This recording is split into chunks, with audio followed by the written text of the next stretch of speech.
welcome back to the Borderline channel, everybody.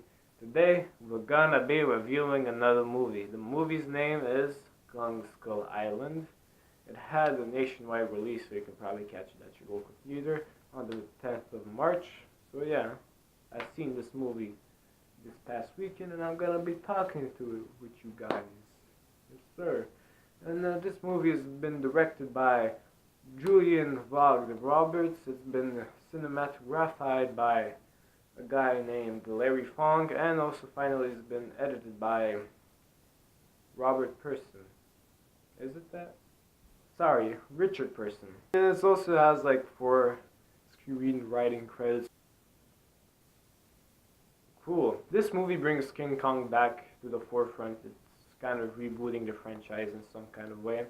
And it's this time, it's King Kong set right after the Vietnam War. Yep, right when the Vietnam War finishes. 2 scientists, or whatever you want to call them, contact the president's bureau or something. And they say, oh, we just found this island, this uncharted island. And they want to explore, it's one of the last remained unexplored places on the earth, and they're like, oh, that's right next to Vietnam, we can just grab some of the Vietnam soldiers that are ready to leave and explore this island. But they also have this backdrop, or secret agenda to because they think there's like a big monster or whatever, which we'll later discover that it's King Kong, obviously. But yeah. So they take a couple of soldiers. Samuel Jackson plays this colonel, who is very reluctant to leave because in his eyes the war is not over yet. Nobody has won. They're just backing out, and he feels like all of his sort of quote-unquote progression, if you want to call it that, is thrown away to the garbage. And he is very happy when he hears the news that he can bring his team on the new expedition to an island, because he's ready for some action. God damn it! The movie does, after they call Samuel Jackson to present the new objective of his.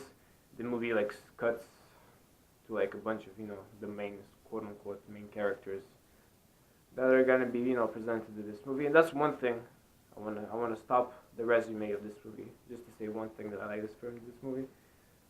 It does a good job at setting up the characters, because you're feeling not a connection with them, but at least you know who these characters are, because there's a plenty of number of characters, and when you see them through the progression of the story, it's a very some movies do a very bad job at this, and you're wondering who's this character and who's that character. And in this movie, you remember them from the start and you remember them till the finish. Well, some die, but whatever. So they go on this island, they bomb the leaving the shit out of it, because science.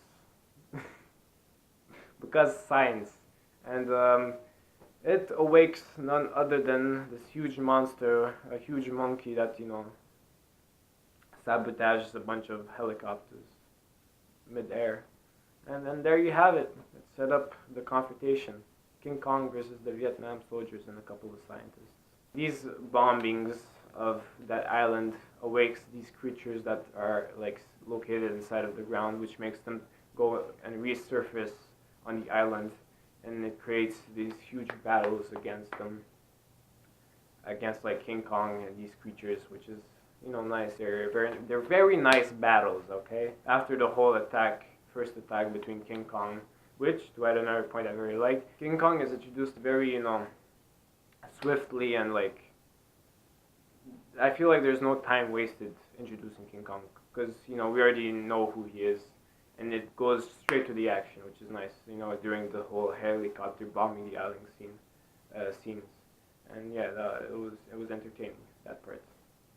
And after the whole helicopter bombing scenes, the crew of scientists and military Vietnam people and celebrity actors that play some kind of roles, which I forget. The squad is split into 2 crews, which they try to reconfigure themselves and find themselves again.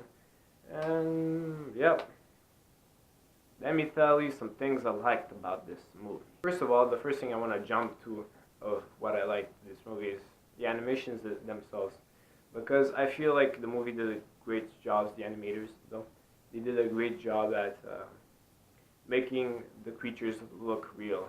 Like that's one thing I have against animations. It looks fake.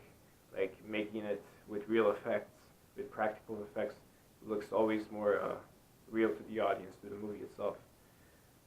But in this case, it's very well animated and stuff, and well, high quality also could be added there, especially if you see it on cinemas. And the movements look very real. You know, they animate something from an octopus, and they make a jump from an octopus all the way to a spider. You know, there are big differences in the way they move both of them, but still, they managed to nail the animations.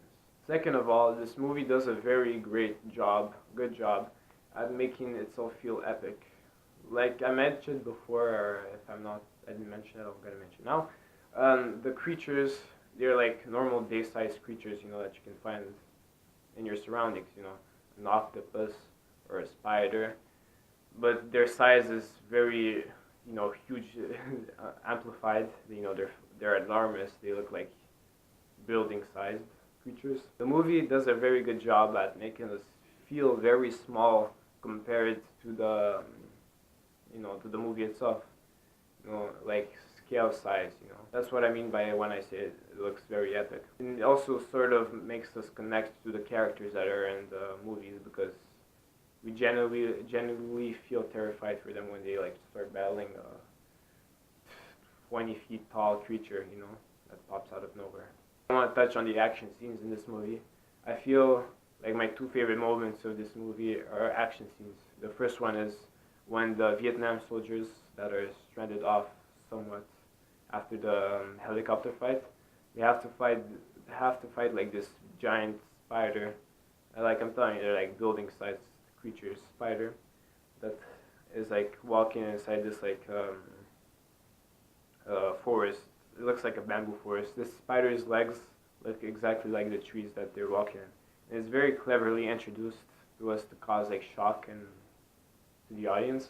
And then it's very well executed on the way, you know, the action proceeds itself. It's like the evolution of what happens. It creates great tension. And also another action scene, another moment I loved, was the final action scene between that big creature, that like reptilian creatures I haven't mentioned yet, because I'm gonna mention the stuff I don't like about the movie. When that big one fights Kong, it's like the last epic, you know, monster fight. And yeah, well, it is a monster fight. It's huge in scale. You feel almost like the ground is shaking between your seats. It's just great in scale. This movie does a very great job at scaling itself, presenting itself so hugely, and that's what a monster movie should be. Should be, you know, feel epic in its size. Well, I'm gonna start talking about stuff I didn't really like about or care for. The movie does a thing that a lot of movies do these days, is the fact that they over jam their movies with like songs. The songs are very like closely tied to what the emotion of the scene is supposed to bring in, and it's sort of like a dumbed down version of telling you, or a very direct version of the movie telling you of what emotion you're supposed to feel right now. Example of a movie that did this is War Dogs. I think that was the name of the movie. It came out a couple of months ago, and it's just jam packed with like songs that are supposed to dictate what the emotion of the scene is, but it does it in such a direct fashion that at the end of the day, you feel like you're being spoon fed what the movie is trying to tell you. Next, another thing that is very dumbed down in my opinion is the screenplay, which is very unfortunate. But they had 4 like screenplay credits, and they still managed to make it feel very sort of cliched, but like again with the songs, spoon fed information to the audience. Dialogue that's very expositional driven. You know, where you're like, oh, now we're gonna take a break because 2 characters need to expose their past lives and you're supposed to be attached now. It's cliched for most of its part. It even tries to throw a bit of humor inside, which is still doesn't do a good job. And if anything, the screenplay just cuts the ties between any possible attachment between you and the characters, because it's just very dumbed down, and you feel once again very directly told what the story is supposed to feel. Now, like I mentioned before, the movie has a huge scale to its size, but when you stretch a movie that, you know, big, and you have incompetent and you have four incompetent script writers like you have in this movie, you're gonna find some tears and holes, and it's plot holes that just leave you feeling like it's not logical or sensically, or you know, even character driven decisions that the movie takes. For the most part, this movie does a very good job at making you feel very small compared to the movie itself, you know, with them great big monsters and stuff, and it creates this amazing tension between you and the movie during like action scenes and stuff. But also during these action scenes, the movie does resort to like a couple of cliched methods of making the action progress, and one for creating these moments of tension. The movie uses like these silent moments of when you know like a jump scare is about to happen, and you're just like sitting there and you're like waiting for the loud face and noise to appear. And at this point, you know, jump scares need no introduction. They're very infamous in the movie going world, and they're infamous for this exact reason, because they're used very cheaply to create a couple of quote-unquote scares upon the audience, and it just doesn't feel refreshing at all. And lastly, I think, to be honest, the only jump scares that they use is from these monsters that are sort of considered as the main villains in this movie, and it's these like reptilian-looking dinosaur lookalikes creatures that, you know, have, you know, giant claws. And what I'm trying to say is, these creatures are so bland compared to the octopus, compared to King Kong himself, and compared to that magnificent giant spider, and also compared to like the passive creatures. You know, there's like a bunch of buffaloes, giant buffaloes roaming around and stuff like that. Just compared to all the like inventive and creative creatures that are like high in scale, these like main villains are so bland. They feel so like sort of unimaginative, uncreative. They're like the run-of-the-mill, oh, we need giant creatures, dinosaurs look alike, let's create these. I even have like a hard time really picturing what they look like. That's how much I feel like. I feel like the movie didn't take absolutely zero risk whatsoever creating these monsters, while they took like some sort of big risks with the other ones. And it sort of sucks because, you know, compared to the other action scenes, they're sort of considered not the main action scenes, because they don't involve the main villains. And you would expect for the main villains they up it even more of a notch, but instead of it they decrease it of a notch.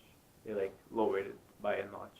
You get these blind creatures running around. And also finally it kind of like, you know, diminishes the tension it tries to build with these other creatures when it's getting introduced to these like, you know, not even scary looking creatures.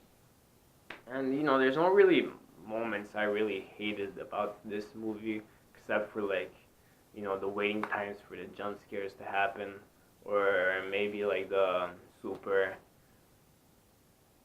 expositional dialogue between two characters or whatever that happens. But apart from that, you know, the movie does a really good job at being a movie.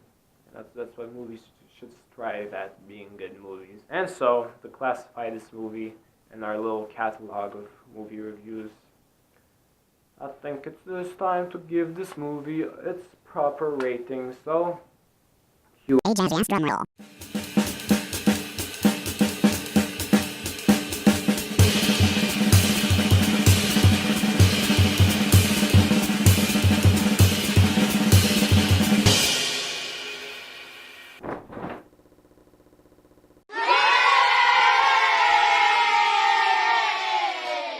That's the end of this review.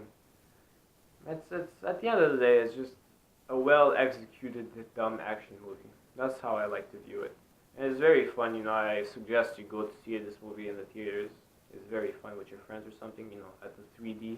They show 3D versions of this movie, which is, I mean, if you like the video reviewing this movie, like my video or something. You know, what the hell are you doing? You know, if you have any suggestions of movies I should review, drop them down in the comment section. And if you want to subscribe to my channel, that'd be great. You know, I implore you, please subscribe. Anyways, thank you. You know, even if you did none of the things I said before, thank you for watching up until the end. Au revoir.